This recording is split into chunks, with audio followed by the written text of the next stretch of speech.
The final order regarding Object Astra, dated March 4th, 1979, is 4 sentences long. It authorizes the immediate decommissioning of the optical research installation at Facility 114-ZH outside Novosibirsk. It orders the destruction of all associated equipment. It directs that personnel files be transferred to the Ministry of Internal Affairs for processing. It does not say what the installation was. It does not say what the equipment did. It does not explain why the personnel files required Ministry of Internal Affairs processing, rather than the standard archival procedure that handles the end of every other classified program I have read in 22 years of this work. I found this order by accident. I want to be clear about that from the start, because the way you come to a file matters. And the way I came to this one is something I have been thinking about for the past month.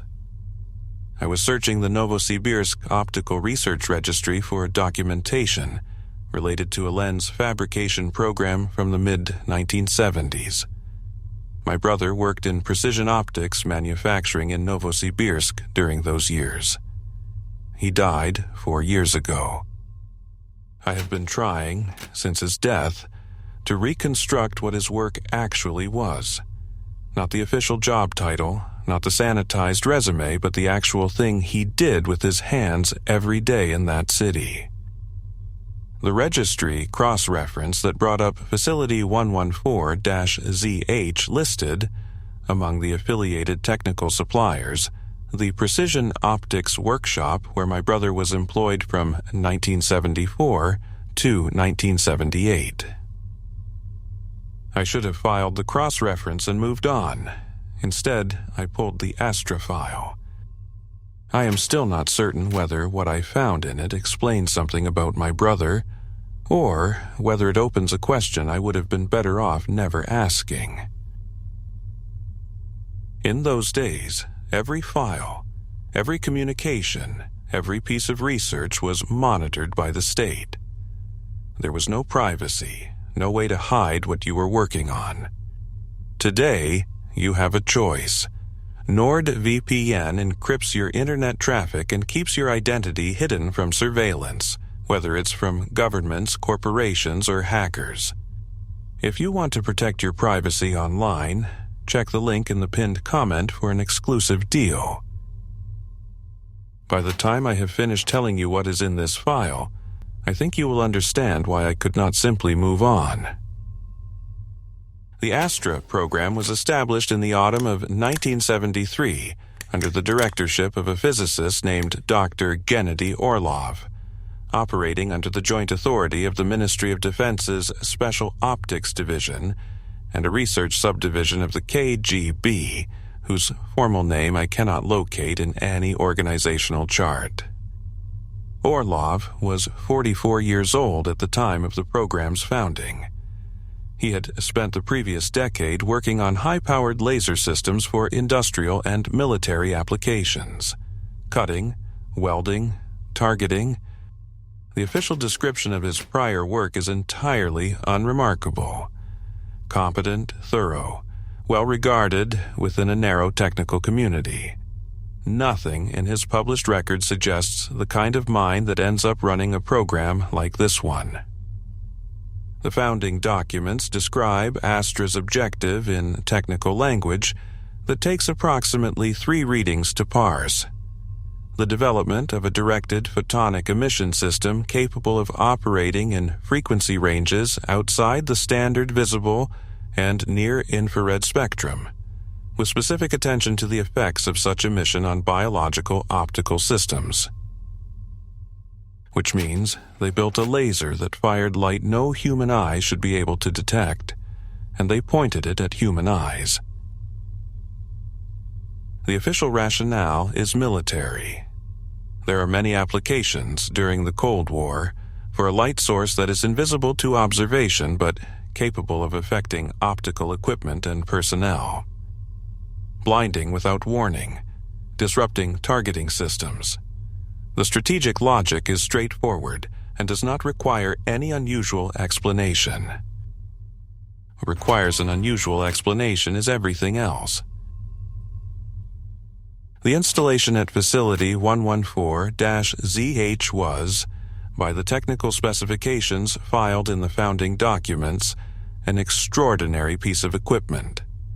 The laser system itself occupied a room approximately 12 meters long. The optical components, the lenses, the beam-shaping elements, the precision alignment assemblies, were fabricated to tolerances that the founding documents describe as beyond the current standard of Soviet manufacturing capability. This is bureaucratic language for. They had to build custom equipment because nothing available was precise enough for what they were trying to do. The lenses were fabricated at a workshop in Novosibirsk. I know which workshop. I know who worked there, but I will come back to that. The first year of testing, 1974, is documented in the official research logs as a series of calibration procedures and preliminary measurements. No human subjects. Equipment validation, parameter mapping. The slow technical work of verifying that the system behaves as designed before you point it at anything living. Orlov's reports from this period are methodical and precise.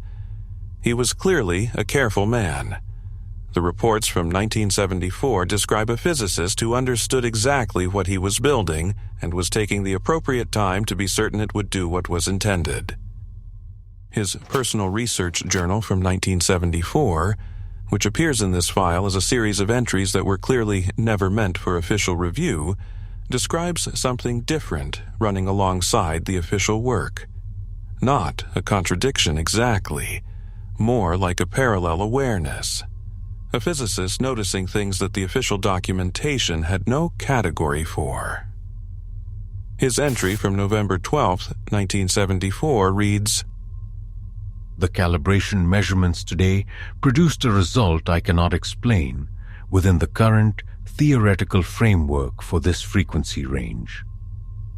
When the system fires at its maximum designed depth, the frequency we call the lower terminus, the photometric sensors at the target position register a return signal that should not be physically possible.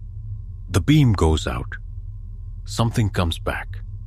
Not a reflection, not in any conventional sense. A reflection implies a surface. What the sensors are reading is more consistent with the response, as though whatever the beam contacts at that frequency is not passive, as though it receives the beam and answers it. I have run the calibration 4 times. The result is consistent. I have not included this observation in the official log because I do not have language for it that would survive review. I'm writing it here because I need it to exist somewhere. Tomorrow I will run it again. I expect I will get the same result. I'm not certain how I feel about being right." I want to pause on that entry. A physicist in 1974, working on a classified military laser, writing in a private journal about a beam of light that appears to receive and answer. Not a malfunction, not measurement error, a response. He ran it 4 times. He got the same result, and then he wrote nothing official because he could not find language that would survive review. This is the part of the archive where I always slow down. Not because of the anomaly, because of the man trying to contain it inside his own careful mind and almost managing it. The first human exposure trials began in January of 1975. The subjects were military personnel, volunteers, according to the consent documentation, though I note that in the context of the Soviet military in 1975, the distance between volunteering and being volunteered is not always measurable. 7 subjects per session, 3 sessions in the first month. The official session logs describe controlled, measured exposure to the lower terminus frequency, with the subjects positioned at a standard distance from the emitter. Exposure duration logged to the second. Medical monitoring before and after each session. The official session logs for January 1975 record the total number of subjects exposed as 21.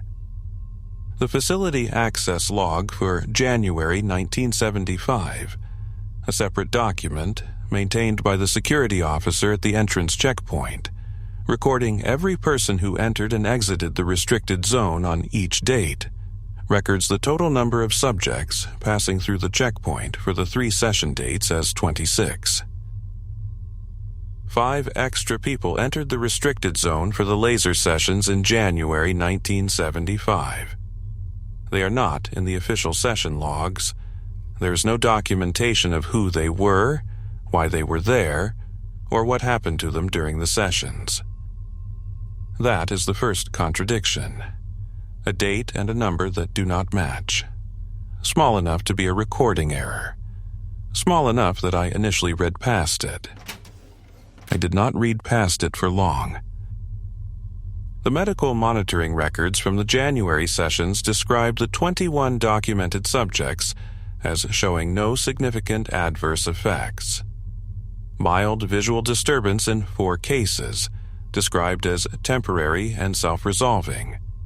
Headache reported by 2 subjects. The medical officer's summary reads, within acceptable parameters for photonic exposure at non-ionizing frequencies. No follow-up required. The medical officer's personal case notes, filed under a different index number in a different folder, clearly not intended to be read alongside the monitoring records, describe something the summary does not. They describe the visual disturbance in those 4 cases in considerably more detail. The medical officer wrote, the subjects who reported visual disturbance during and after the session describe it uniformly as not darkness and not light. When I pressed them for clarification, they use language that I find difficult to categorize medically.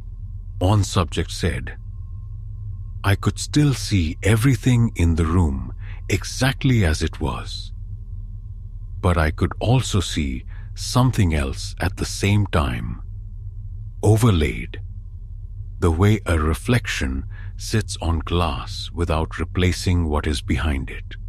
When I asked what the something else looked like, he was quiet for a long time. Then he said, it looked like the room, but older, as though I was seeing the room and also seeing the room from before the room existed. I do not know what to do with that description. I have written it down exactly as he gave it to me, because I believe exact language matters here, even when the exact language does not make sense. I have been thinking about that description for 3 weeks. A room, and also the room from before the room existed. I keep trying to find a clinical framework that contains it. I keep failing. The medical officer, to his credit, did not try to contain it. He just wrote it down, word for word, and filed it where it would not be easily found. Now, I need to tell you, when I realized I had been wrong about this program, I thought the Astra laser had damaged the eyes of the people it was pointed at. Military laser, invisible frequency, visual disturbances, medical records showing suppressed symptoms, a weapons program that hurt people. That was the story I was reading.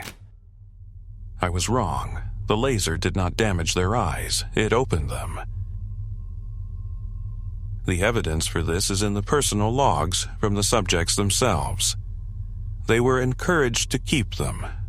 Orlov's notes indicate this was intentional, a methodology choice, that he wanted unmediated self-report alongside the clinical monitoring. What those logs contain, assembled together and read in sequence, is not the record of people whose vision was degraded. It is the record of people whose vision was expanded into a range that human beings are not, under ordinary circumstances, equipped to access. The 4 subjects who reported visual disturbance during the January sessions continued reporting in the weeks after. Their logs converge on the same description from different angles, like 4 accounts of the same landscape written by travelers approaching from different directions. The most detailed account is from a subject identified in the file only as Subject 4. His logs run to 31 pages across 3 months, and they are the most remarkable personal documents I have encountered in this archive. He wrote like a man trying to inventory something vast with a very small notebook. He was 23 years old. His entry from February 8, 1975 reads, I want to describe what I see now as accurately as I can, because I think the accuracy matters, and I'm not certain how much longer I will be able to maintain it. What I see is not different in the ordinary sense. The room I'm in looks exactly as it did before the session. The people I pass in the corridor look exactly as they did. My own hands look the same. The difference is not in the things I see, but in the depth behind them. Every surface I look at now has a depth behind it that I cannot see through, but that I can perceive the presence of. The way you perceive the presence of a wall in a dark room, not by seeing it, but by knowing it is there, and that the darkness does not continue indefinitely behind it. The depth behind things is not dark. It is not bright. It is full.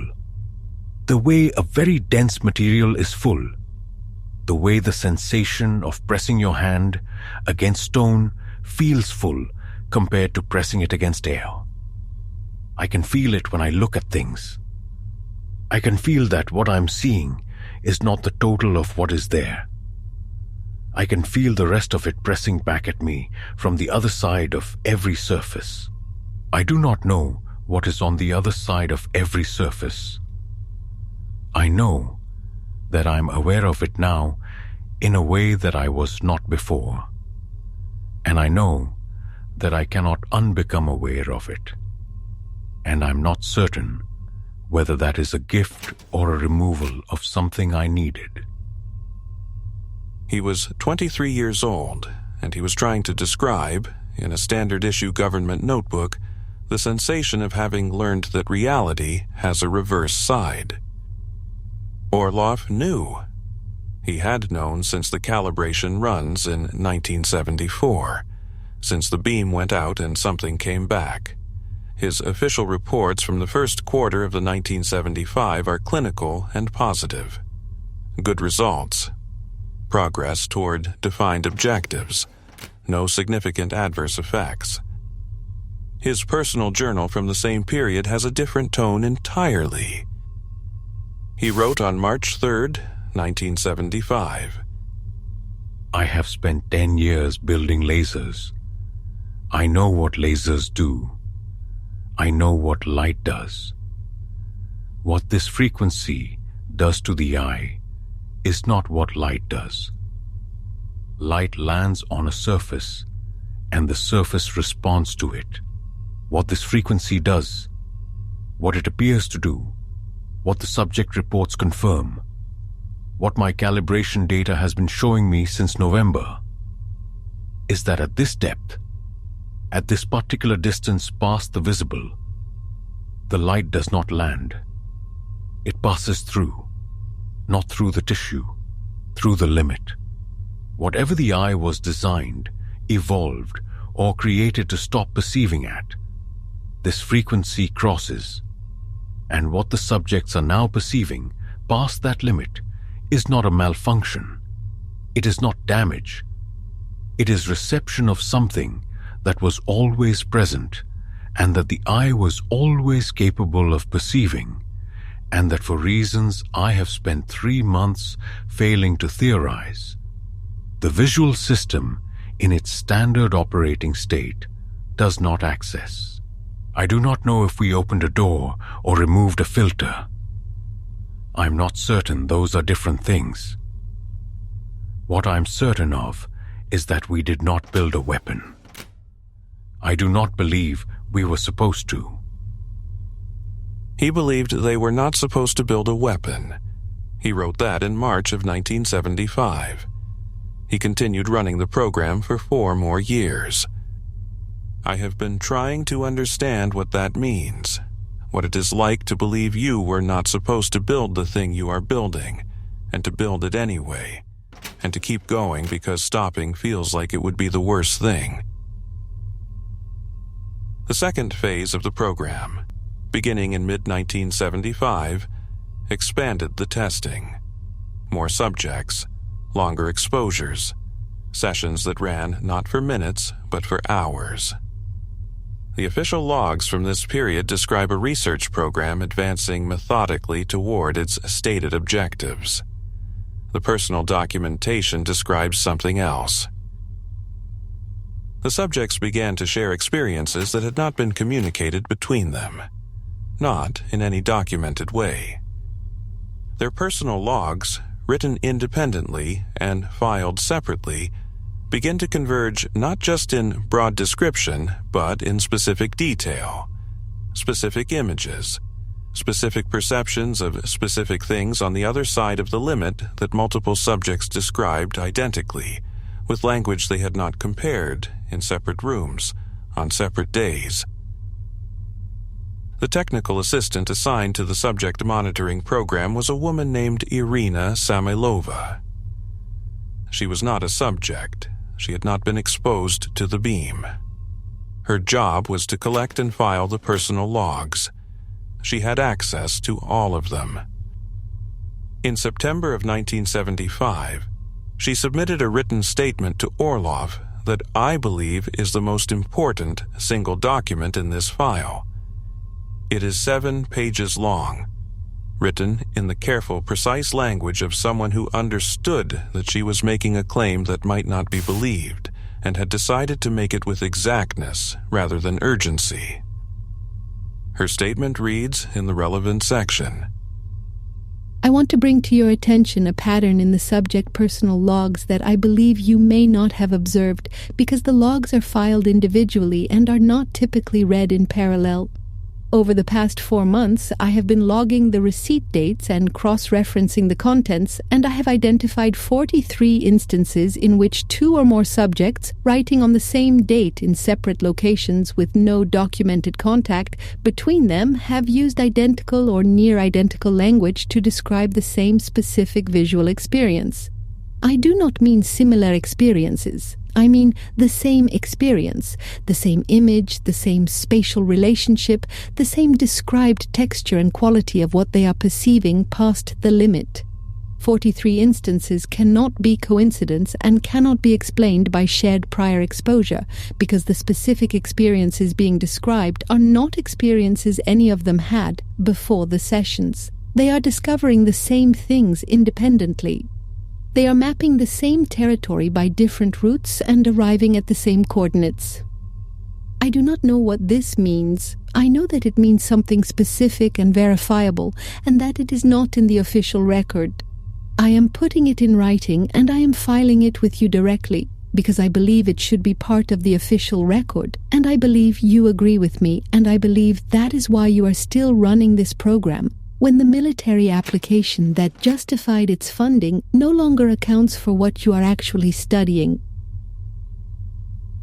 She knew. She had been reading all the logs, and she knew that Orlov had stopped studying a weapon 2 years before he admitted it to anyone. She put it in a 7-page statement and handed it to him directly. Orlov filed the statement under restricted access and did not include it in any official report. He also did not stop the program. By the spring of 1977, the core group had been exposed repeatedly for 3 years. The personal logs had stopped being submitted.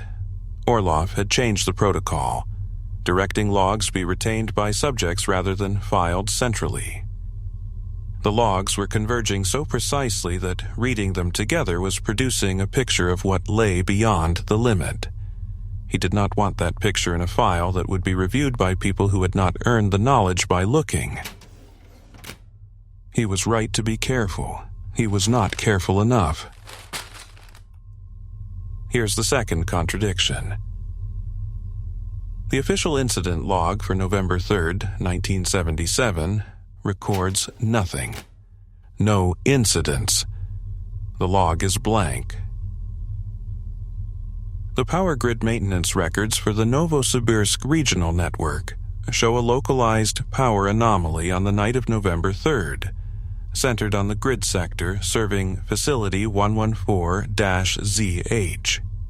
Not an outage. A sustained draw, larger than anything the facility had recorded in 2 years of operation. The only system capable of that draw was the Astra installation itself.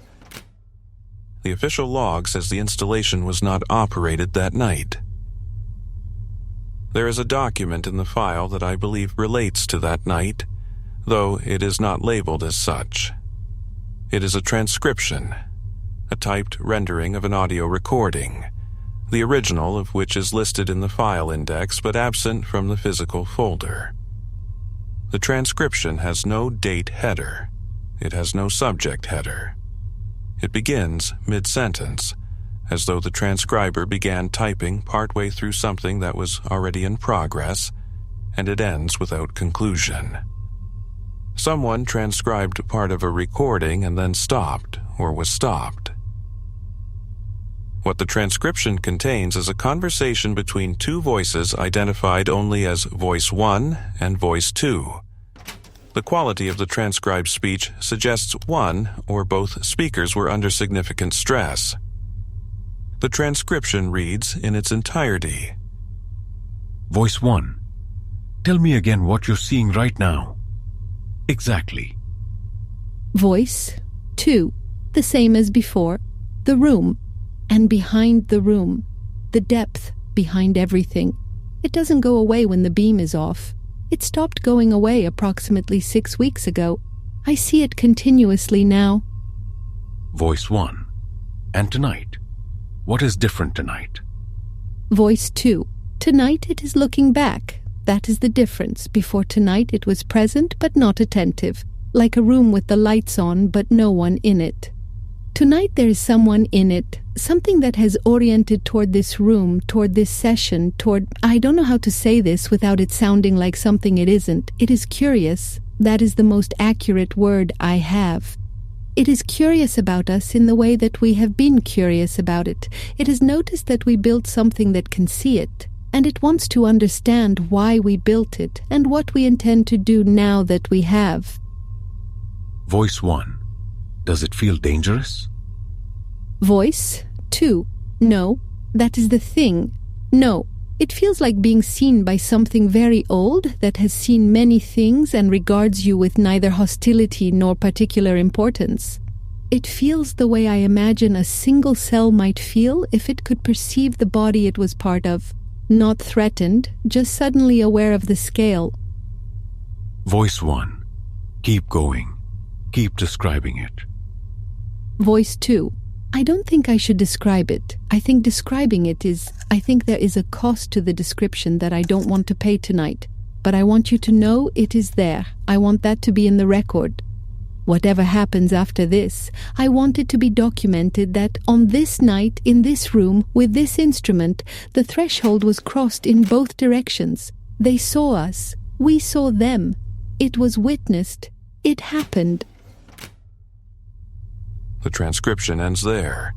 The recording it was made from is not in this file. 3 weeks after that date, Samailova submitted a transfer request. She had been at the facility for 4 years. Her request cites personal reasons. It was approved within 48 hours, faster than any other transfer request in the facility's personnel records. The note approving it is signed by the KGB liaison officer rather than the administrative director, which is not the standard signature chain for a routine transfer. She was removed from the facility before she could document whatever she had witnessed or understood about November 3rd. I cannot find her in any subsequent personnel records. I have been trying for 3 weeks to write down what Volkov described to me on Sunday. He is the most articulate of the remaining group. He has the best command of language for what he is seeing. He sat in my office for 2 hours and described it, and I listened, and I understood approximately a third of what he said. And the third I understood I cannot write down, because writing it down requires choosing between language that makes it sound ordinary and language that makes it sound insane. And it is neither. It is very specific. It has a structure. The thing on the other side of the limit has a structure the way a building has a structure. Not random, not chaotic, organized according to principles that are not the principles that organize the things on this side. Volkov can navigate it now. He does not navigate it the way you navigate a room. He navigates it the way you navigate a language, by understanding the grammar. He says the grammar has been available to us all along. He says the eye was always designed to see it.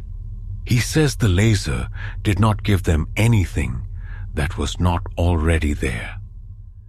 He says he thinks the laser was not something we invented. He says he thinks it was something we were shown how to build. I have read that entry 6 times. The program was not inventing a tool.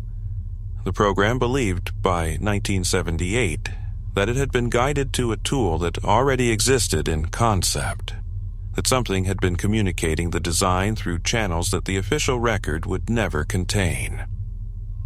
I want to be careful here. I am an archivist. What I am describing is the documented belief of people inside a classified program. But those beliefs converge across 5 years and dozens of independent accounts on a single claim. The laser opened a perceptual access that was always latent in human vision, and the thing perceived through that access had, in some form they could not make explicit, been aware of them. The KGB closed the program in early 1979. The closure documentation is swift, and compared to everything that precedes it, empty. Orlov's final official report, dated February 2, 1979, is the most sterile document he ever produced. It reads, Research program Astra has completed its operational phase. All primary research objectives have been addressed. Findings have been documented per the established protocol and transferred to the appropriate review authority. The installation at Facility 114-ZH is recommended for decommissioning. Personnel have been notified. I have no further recommendations at this time. 42 words for 5 years of work. No findings described, no conclusions drawn, no reference to Subject 4, to Samylova's 7-page statement, to the session of November 3, 1977, to Volkov's description of the grammar of what lay on the other side. 42 words that describe nothing and reveal, by their emptiness, that whoever would read them was not supposed to know what had actually happened in that facility. The decommissioning order, the transfer of personnel files to the Ministry of Internal Affairs. The destruction of all associated equipment was certified by a commission of 3 officers, dated March 7, 1979. One of the signatories is Colonel Vorentsov. The KGB's Special Technical Commission travel and deployment logs record Vorentsov as present in Vladivostok on March 7, 1979, 800 kilometers from Novosibirsk. A man cannot be in two places at once. The destruction certification is false, or the travel logs are. Either way, if the installation was not destroyed when the record claims, then the 11 months Orlov spent drawing salary at an officially decommissioned facility were not nothing. His personnel file ends on February 28, 1980. Not a retirement, not a transfer. The entry simply stops. His name does not appear in any subsequent document in any archive I have been able to access. There is one more document in this file. It is the one that has kept me awake for the past 2 weeks. It is a session log. The format is standard, the same template used for every documented Astra session between 1975 and 1979. It records a single test session. Date, subject count, exposure parameters, monitoring notes. The date is September 9th, 1981. 2.5 years after the program was officially closed and the installation officially destroyed. The session log describes a single subject. The exposure duration is listed as 4 hours and 17 minutes, which is longer than any session conducted during the program's official operation. The monitoring notes in the log are brief. They read, "Subject achieved full integration. Threshold crossed in both directions. Documentation complete." The log is signed by Orlov, a man who has no record of existing after February 1980 signed a session log in September 1981. I have been sitting with this for 2 weeks. I keep returning to the phrase "threshold crossed in both directions." Every previous session log describes subjects perceiving through the limit in one direction, from this side outward, from ordinary vision toward whatever lay beyond it. Threshold crossed in both directions implies something that arrived at the session and moved the other way, that looked through the limit from the other side, that perceived, through whatever instrument a thing on the other side of the limit uses to perceive, the room at Facility 114-ZH and the man sitting in it, and found him satisfactory. Documentation complete. My brother worked in the precision optics workshop in Novosibirsk from 1974 to 1978, the same years the Astra installation was being built and operated, the same workshop that fabricated its components. He never told me what he worked on. I asked him once. He said there was a lot of glass, very particular glass. We had to learn to see through it before we could grind it correctly. You have to understand what a lens is built to make visible. He said that and changed the subject. I let him. I was young, and I did not know I would spend 22 years reading files in which the things people almost said turned out to be the most important things. He died 4 years ago, a brain event, sudden and complete. The attending physician noted, as part of the standard case record, that the patient's visual cortex showed patterns of activity inconsistent with his documented medical history. Not damage, activity, as though a part of his brain that should have been dormant had been, for years, receiving. I do not know if my brother was ever in that facility. I do not know if the glass he learned to see through correctly was glass for the Astra installation. I do not know if whatever the lens was built to make visible, he saw it. I do not know if it looked back at him through the glass he spent 4 years grinding to the tolerances the program required. What I know is that in the last years of his life, my brother sent me letters. Long letters, written by hand, in the careful way he did everything. Letters about dreams he was having. He described them in specific detail, the rooms in the dreams, the quality of light, the sense of surfaces with depth behind them. He said, "I keep seeing the room from before the room existed." He used that exact phrase. He said, "It is like looking through glass that shows you two things at once." I did not know, when I read those letters, that the phrase "room from before the room existed" appeared in a medical officer's case notes from a classified facility in 1975, written down word for word from a 23-year-old subject trying to describe what a laser had opened in him. I know it now. I do not know if my brother was a subject in that program.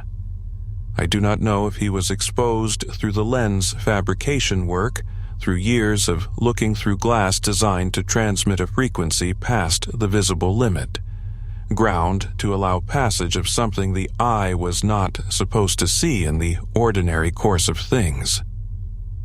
I know that the visual cortex anomaly noted at his death is consistent with the patterns described in the Astra monitoring records for long-term subjects. I know that the phrase he used came from inside the program.